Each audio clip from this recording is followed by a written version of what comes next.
Liewe vriende, ek is Dani van Dijk en ek deel graag met u 'n verdere gedagte rondom die hoëpriesterlike gebed van Jesus. Nou ons het gepraat daaroor en iets wat baie sterk deurkom in die hoëpriesterlike gebed is waar Jesus praat oor die eenheid. Die eenheid van die liggaam en die eenheid tussen ons en hom en die eenheid van die Godheid. So, hy brei verder daarop uit, maar dit is baie sterk in hierdie gedeelte, in hierdie gebed. Nou sien ons in vers 11 en 12, vers 11 sê hy, ek is nie meer in die wêreld nie, maar hulle is in die wêreld en ek kom na u toe. Heilige Vader, bewaar in u naam die wat u my gegee het, sodat hulle een kan wees soos ons een is. Hy bid vir die bewaring van hierdie disippels. Kyk, hulle is nie die magtiges nie. Hulle was nie die bestes nie, maar hulle was syne. Hulle is deur die Vader aan hom gegee en hulle was vir hom baie belangrik. Hulle sou die fondasie lê vir die kerk. Nou, Jesus kyk nie na hulle soos hulle op daai stadium is. Jesus kyk nie na hulle mislukking nie. Hy kyk nie hoe hulle so 'n klein entjie daarvan almal gaan weghardloop en hoe Petrus sê, hy weet nie wie hy is nie. Hy ken hom nie. Hy sien die eindproduk.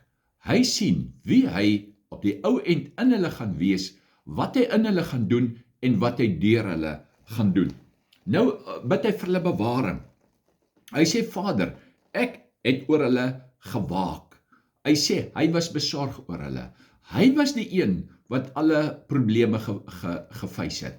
Hy was die een wat met die fariseërs gepraat het. Hy was die een wat alle probleme op sy hals gehaal het.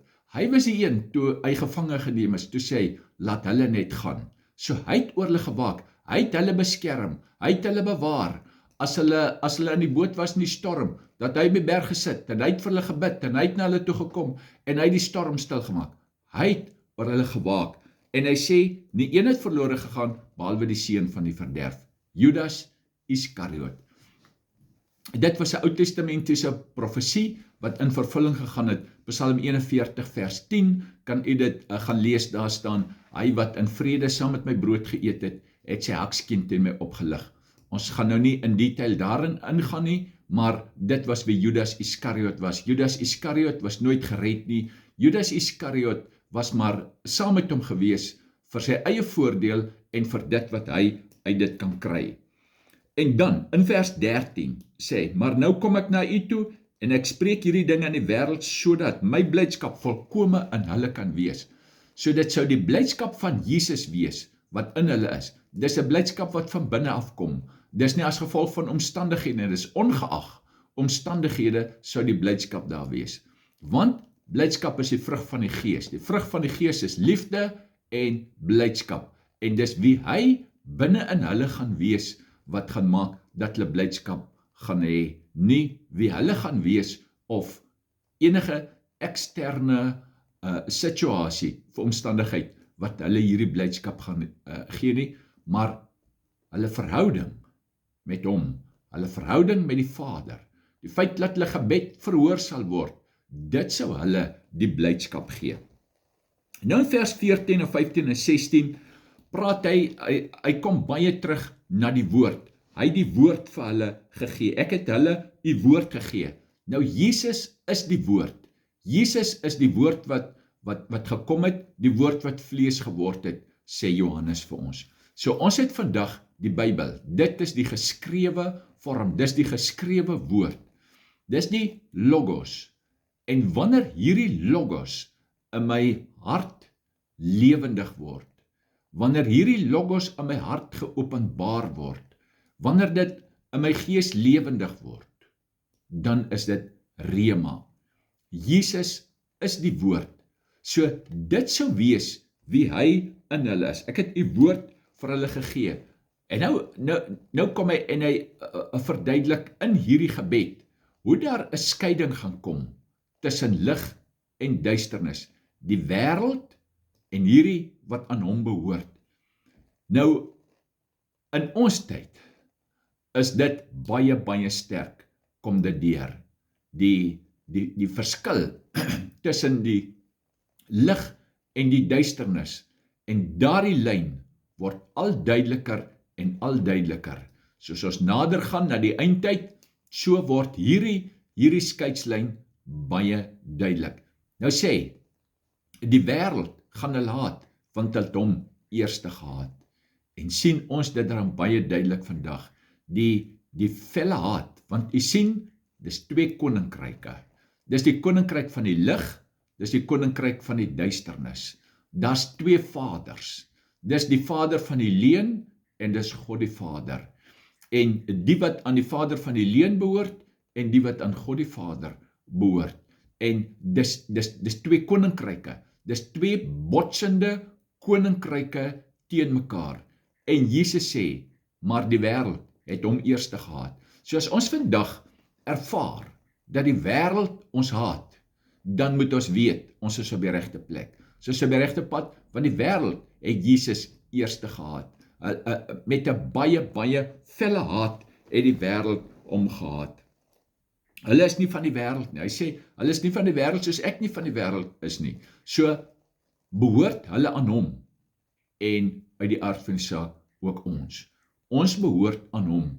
Ons is sy eiendom. Ons is duur gekoop deur hom.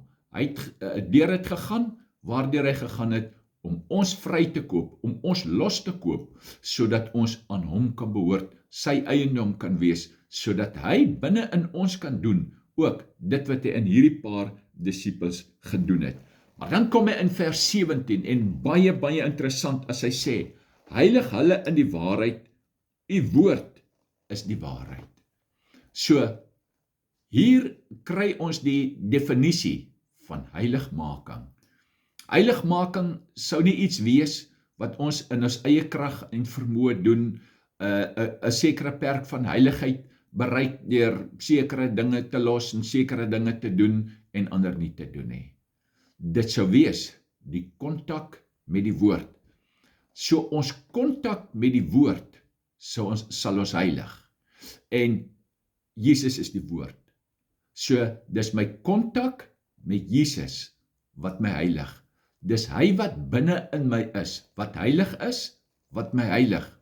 So dis nie pogings van myself of enigiets wat ek self kan doen nie. Dis maar hoe meer ek hom plek gee.